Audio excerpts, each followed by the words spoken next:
Bom, a importância geográfica de Elvas está definida, basta nós olharmos nesta direção e vimos ali um dos muitos viadutos da autoestrada A6.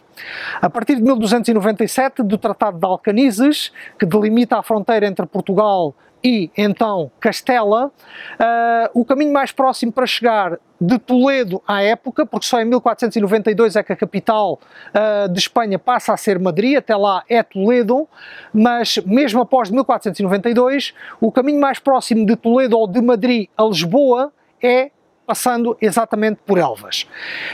Elvas tem toda esta vasta planície, sem obstáculos naturais, e que é uma linha, um eixo de evasão natural para invadir Portugal. Se nós viermos de Madrid a Elvas, não encontramos nenhum obstáculo significativo, não temos nenhum rio que seja intransponível, e se passarmos de Elvas até Lisboa, o único obstáculo natural, efetivamente, de valor estratégico é o rio Tejo. Daí que a grande maioria das tentativas de invasão de Portugal tenham passado por Elvas.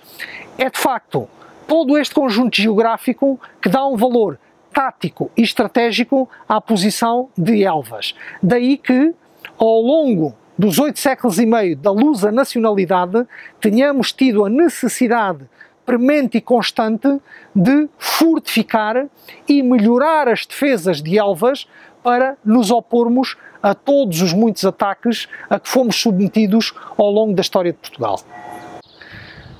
Bom, a evolução das fortificações de Elvas começa a partir do Império Romano, em que constroem uma cerca nesta povoação para a defesa da calçada romana que ligava Emérita Augusta a Olisipo.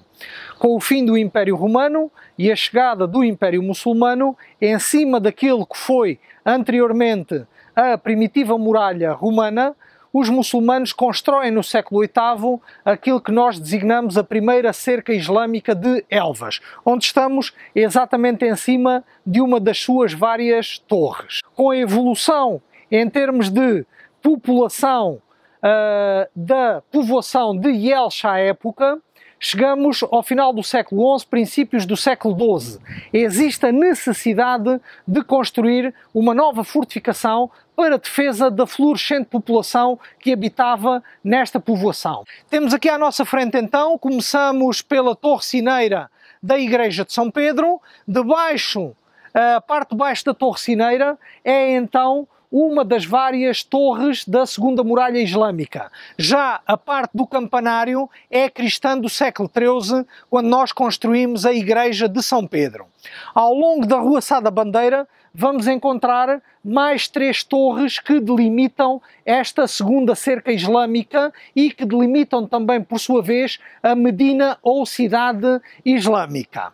É precisamente esta cerca, a segunda cerca islâmica, que nós, os cristãos, conquistamos definitivamente entre o ano 1226 e 1229, já no reinado de Dom Sancho II. Bom, com a evolução da povoação, novamente a partir da assinatura do Tratado de Badajoz e do Tratado de Alcanizes, Tratado de Badajoz em 1267 e Tratado de Alcanizes em 1297, que delimitam a mais antiga fronteira da Europa Ocidental. Deixamos de ter um sistema defensivo de norte para sul, com as linhas de castelos definidas pelos rios Douro, Mondego e Tejo, para passarmos a ter uma linha vertical, porque a defesa de Portugal fazia-se já não de norte para sul, porque já não temos os mouros como inimigos, passámos a ter os castelhanos como inimigos. Ao longo de toda a fronteira portuguesa,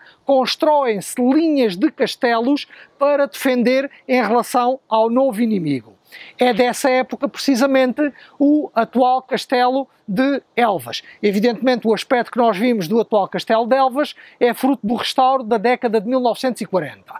Continuamos a evoluir em termos de séculos, chegamos a 1340, século XIV, reinado de Dom Afonso IV, manda-se construir uma terceira linha de cinturas que defenda a povoação de Elvas. Essa fortificação termina-se em 1369, já no reinado de Dom Fernando, daí o nome de Muralha Fernandina, e tinha 22 torres e 12 portas. Dessas 22 torres, já só nos restam duas. Uma torre dentro do Cavaleiro do Baluarte de São João de Deus e outra torre inserida pelo atual baluarte da Porta Velha. É precisamente aquela pequena torre amarela que temos aqui à nossa frente. Em 1453, o Império Otomano conquista Constantinopla, graças ao aparecimento de uma nova arma, a artilharia. Deixamos de estar no período da neurobalística, passamos a estar no período da pirobalística, onde temos a pólvora ao serviço de um exército atacante. Os arquitetos do Renascimento italiano, principalmente os irmãos Sangalho, inventam um novo método, o método abaluartado ou o método de fortificar à moderna. Método de fortificar à moderna, porque deixamos de estar na Idade Média, passamos a estar na Idade Moderna. Método de fortificação abaluartada, porque deixamos de ter aquelas torres das muralhas medievais e passamos a ter os novos baluartes das muralhas abaluartadas. E o que é um baluarte? Um baluarte é um pentágono, uma figura geométrica com 5 lados, em que um dos lados está para o interior da minha fortificação e 4 para o exterior da minha fortificação. É exatamente isso que vimos ali a rodear aquela pequena torre, e que o baluarte é definido por toda a porção de território que está no interior daquela muralha, que é constituído por aquele olival, por aqueles pinheiros, por aqueles ciprestes, inclusivamente por aquela torre que está abraçada pelo baluarte. E agora vejamos a diferença de poder defensivo entre a pequena torre medieval e o enorme baluarte, que é o que vem substituir, em termos de arquitetura militar, a nova fortificação. Isto, século XVII, quando é construídas as quartas fortificações da Praça Forte de Elvas, bem como o Forte Santa Luzia a sul. Mas, no século XVII, há uma nova evolução em termos de arquitetura militar. Nasce em 1633 em França um senhor chamado Sébastien Le Prest, mais tarde Marquês de Vauban, e que vai para o exército quando tinha apenas 14 anos. Vai enterrar a fortificação, e é precisamente aí que aparecem as designadas fortificações pós-Vauban. O que é que nós temos de fortificações pós-Vauban em Elvas? Começamos no século XVIII com o magnífico Forte da Graça. Se nós olharmos daqui da cidade para o Forte da Graça, nós não vemos efetivamente todas as fortificações que lá estão construídas. Porquê? Porque estão efetivamente enterradas. O que é que nós vimos? Apenas as casas, as residências que estão construídas em cima dos 4 baluartes e os 2 últimos pisos do Palácio do Governador. Todos os restantes 14 hectares de fortificação estão enterradas. O Forte da Graça está construído segundo o 3º sistema Vauban, porque também o Sr. Vauban, durante a sua vida, foi evoluindo em termos de fortificação. E chegamos então ao século XIX. Princípio do século XIX, 1807, vêm os exércitos de Napoleão e conquistam Portugal. Acudimos ao nosso mais antigo aliado, a Inglaterra, que nos envia alguns exércitos e, como comandante-chefe de todos esses exércitos, Wellington. Wellington tem como chefe de Estado-Maior de Engenharia o Tenente-Coronel Richard Fletcher. E é precisamente o Tenente-Coronel Richard Fletcher que vê que Elvas, todo o perímetro fortificado de Elvas, que à época era definido por Praça Forte de Elvas, Forte Santa Luzia a sul e Forte da Graça a norte, continuam incompletos. E é do traço de Wellington que nascem posteriormente mais 4 fortes para completar o perímetro fortificado de Elvas. Nascem então, já segundo o novo sistema Vauban, o forte ou o fortim de São Mamede, o fortim de São Pedro e o fortim de São Domingos e o fortim de São Francisco. Lamentavelmente, hoje em dia, destes 4 fortins, já só temos 3, porque na década de 1840, quando construímos o atual cemitério, ele vai ocupar o terreno que outrora fora ocupado pelo antigo fortim de São Francisco.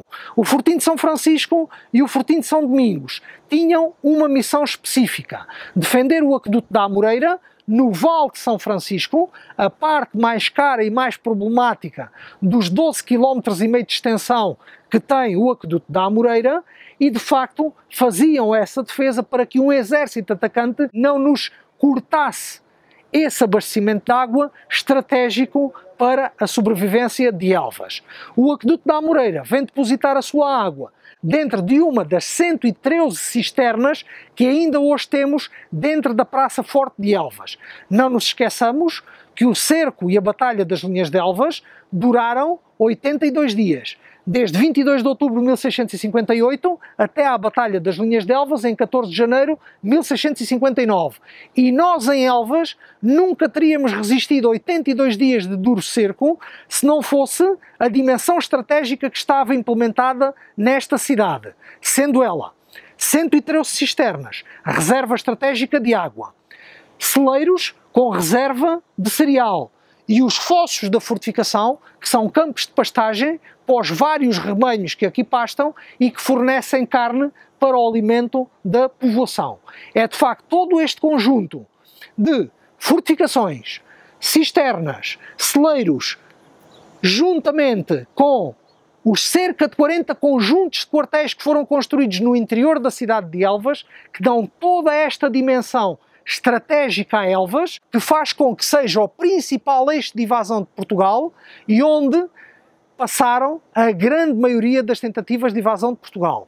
Daí que houvesse a necessidade premente de fortificar, fortificar, fortificar. Mas todas as fortificações de Elvas, por si só, não defendem a nacionalidade lusa. Tudo isto faz parte de um grande sistema fortificado, desde Valença do Minho a Vila Real de Santo António, tendo todas as fortificações linha de vista entre elas. Mas, além disto, no século XVII em Portugal foram construídos um conjunto de mais de 500 atalaias, todas em linha de vista umas das outras, para que, em qualquer ponto da fronteira que nós fôssemos atacados por um exército invasor, através de um sistema de sinais pré-programados, se nós fôssemos atacados ao início da manhã em Elvas, à hora do almoço em Lisboa, sabia-se que nós estávamos a ser atacados. E é todo este conjunto fortificado, monumental, que faz com que Elvas fosse classificada em 30 de junho de 2012 como Património Mundial da Unesco, com base nas suas fortificações, mas o que a Unesco acaba por classificar é não só todo este conjunto fortificado que acabámos de descrever, senão o Centro Histórico de Elvas e parte do aqueduto da Amoreira.